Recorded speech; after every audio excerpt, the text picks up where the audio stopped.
On July 21st, 2021, Andy Arthur, a graphic designer and illustrator in Edinburgh, posted a Twitter thread that compared car models available in the United Kingdom to various tanks that were used during the Second World War. 2 days later, Vice published an article that performed the same comparison using models of trucks and SUVs that are sold in the United States. The findings remain consistent. Trucks and SUVs in this country are disturbingly close to being the same size as tanks that were used during the Second World War. Consumer buying habits have been gravitating towards these kinds of vehicles to the point where they dominate sales charts. Data compiled by J.D. Power shows that nearly 80% of all vehicles sold in the United States in 2021 was trucks and SUVs. The reason trucks have become significantly more popular is because automakers have a financial incentive to sell people on a truck with a tough, rigid design. The vice president for data and analytics at J.D. Power spoke with Consumer Reports regarding why it is common to sell massive, bulky trucks. Trucks could look less tough, but you don't want to be the one to make your truck look soft. You can charge a lot for the capability, for the image. He estimates that an automaker might make 4 to 5 times more money on a pickup than a sedan. Meanwhile, SUVs have been becoming more popular because of their appeal as a family vehicle. During an interview with NPR, auto industry expert Jack Nerad discussed how their design is more comfortable for families compared to a typical sedan. They're taller. The seating position is higher. They're roomier. You're talking about 4 doors with a high seating position, command of the road kind of look out the windows. And people like that. And once people get comfortable with that, they don't want to go back into a lower sedan. The popularity of these larger vehicles has negative implications for people who drive smaller cars, ride bikes, or walk. Even though trucks and SUVs have high car safety ratings, there is an uneven distribution of safety. The people who are inside of a truck or an SUV may be safer, especially during a collision, but the additional weight, different vehicle structure, and blind spots makes these kinds of vehicles more dangerous for whatever is surrounding them. In 2013, University of California, Berkeley professors Michael Anderson and Maximilian Offhammer published a paper titled "Pounds That Kill: The External Costs of Vehicle Weight." This paper estimated the effect a heavier vehicle has during a collision, and found that increasing the striking vehicle weight by 1,000 pounds increases the probability of a fatality in the struck vehicle by 40 to 50%. Furthermore, a similar study conducted by the University of Buffalo found that crash ratings are less relevant for safety during a collision than vehicle type. This study used the Fatality Analysis Reporting System database between 1995 and 2010, which includes all motor vehicle crashes that resulted in a death within 30 days and includes 83,521 vehicles involved in head-on crashes. This study found that drivers in passenger cars were nearly 10 times more likely to die if the SUV involved had a better crash rating. In addition, weight is not the only factor that makes a collision more lethal. Even when the vehicles are of similar weights, SUVs tend to ride over the shorter passenger vehicles due to bumper mismatch, crushing the occupant of the passenger car. Consequently, passenger vehicles with excellent safety ratings may provide a false degree of confidence to the buyer regarding the relative safety of these vehicles.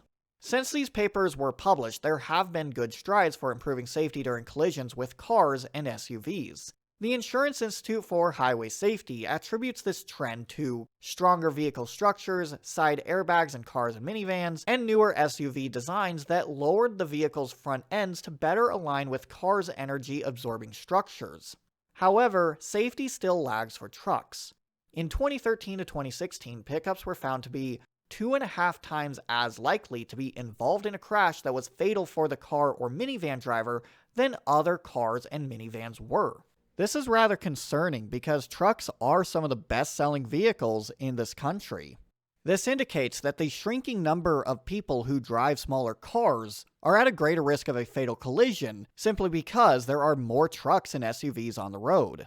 Furthermore, while there have been improvements to safety during vehicular collisions, the pedestrian is still neglected. The increased vehicle weight and blind spots still make them more dangerous for people who are not inside of a vehicle. On June 16, 2020, the Insurance Institute for Highway Safety published an article that found that today's SUVs are more lethal to pedestrians than cars. This study analyzed 79 crashes from 3 urban areas in Michigan and found that SUVs caused more serious injuries than cars when impacts occurred at speeds greater than 19 miles per hour. Heavier vehicles have more momentum, so they exert a lot of energy during a collision, even if they are moving at a slower speed than what is required for a car to cause a fatality. There needs to be a larger sample size from other geographical regions before there are more conclusive results, but the initial data is still concerning. Adding to the risk for pedestrians are blind spots. The Insurance Institute for Highway Safety recently published an article that found that SUVs and larger vehicles often strike pedestrians at intersections. The odds that a crash that killed a pedestrian involved a left turn by a vehicle compared to no turn were about twice as high for SUVs, nearly 3 times as high for vans and minivans, and nearly 4 times as high for pickups. The researchers believes that the A-pillars, which connects the body of the car to the roof of the vehicle, creates blind spots. A large A-pillar may block other pedestrians from the driver's point of view, so they may be turning without realizing that there is a pedestrian crossing through the intersection.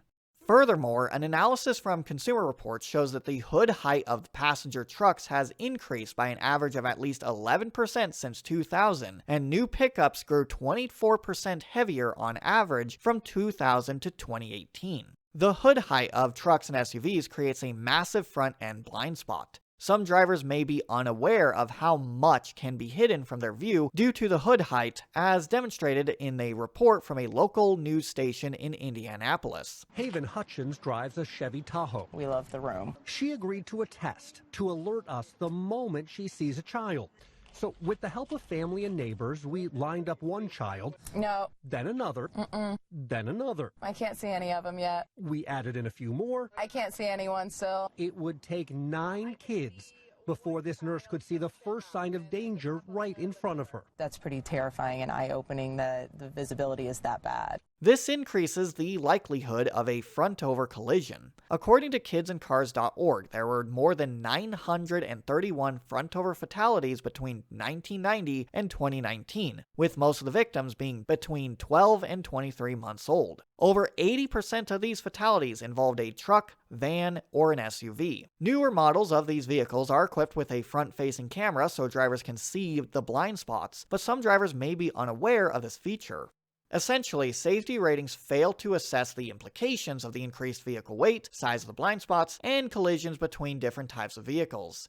The safety is not evenly distributed, which results in a sort of arms race. It is more dangerous to be a pedestrian, cyclist, or a driver of a small car, so people may feel more inclined to purchase a larger vehicle so they can feel safer as they commute around. As a paradox, our cities are more dangerous overall due to the prevalence of these larger vehicles. For some people, this is just the way it goes. There are, however, several solutions that could curb this trend, so our cities could be safer for everyone. That's just a stupid boulder! It's not just a boulder! It's a rock! A rock! A rock! A fundamental flaw with roadways across North America is the blatant lack of traffic calming. Roadways are incredibly lenient towards drivers. They have wide, forgiving lanes with clear zones to ensure that nobody actually hits anything. Outside of a patrol car or a sign that flashes when you go too fast, there is nothing to signal to drivers that they need to slow down and be more careful when traversing through the environment. That's where this rock in northwest Omaha is important. This rock is infamous for punishing drivers who fail to check their blind spots as they turn too sharply into the parking lot. What one of my coworkers who drives an SUV told me is that he says when you're like right next to it, you can't really see it. I mean, if you're driving, a pretty, full-size SUV. Andy says a couple times a month an SUV will cut the corner tight, ram right on top of the rock, getting stuck. It may be funny seeing stories about drivers crashing into rocks that they couldn't see, but at the same time, there is a scary thought of what would happen if it wasn't a rock. The design of the infrastructure needs to reinforce good driving behavior, especially since the consequences of a car hitting a rock, a bollard, or other forms of traffic calming is a lot less than the consequences of striking a pedestrian. Traffic engineers shouldn't have this bizarre fear of cars hitting obstacles. So when the solution to these kinds of stories is to just remove the rock, it is only missing the point. The rock is likely a protector for cars parked near the entrance. I think it's the angle of the turn, and we all want to get and park over here. But Rita thinks it's best the rock relocate. We're pretty close to the foothills. They should send it to the foothills. If the design of the road made it easier for people to drive a smaller car, then people who probably shouldn't be driving a truck or an SUV may choose to drive a car that is easier for them to maneuver so they can stop running into traffic calming obstacles. Furthermore, Jalopnik suggests that the reason these drivers get stuck on rocks is because they passed driver's test with a car that is lower to the ground, has fewer blind spots, and is easier to maneuver. Someone who passes the skills portion of the test with a small sedan has yet to prove that they are capable of passing the same test in a Chevrolet Silverado or a Ford Explorer. Essentially, there should be more scrutiny before allowing just anyone to drive these kinds of vehicles. The difficulty of the test should reflect the complexity of safely driving the vehicle. That way, the people who are eligible for driving a truck and an SUV are the ones who have proven that they would be a competent driver. Finally, the paper Pounds That Kill proposes a gas tax that increases in cost based on the vehicle weight.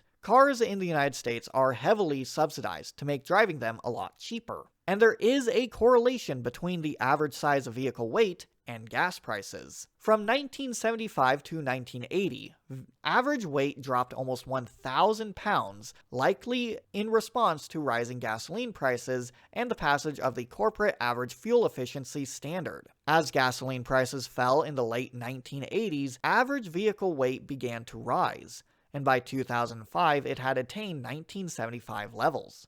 The rising gas prices may be a blessing in disguise for curbing the buying trends away from larger vehicles, so consumer buying habits are more centered around smaller, fuel-efficient cars. Slimming down the size of vehicles for better fuel economy does not have to sacrifice the individual's safety either.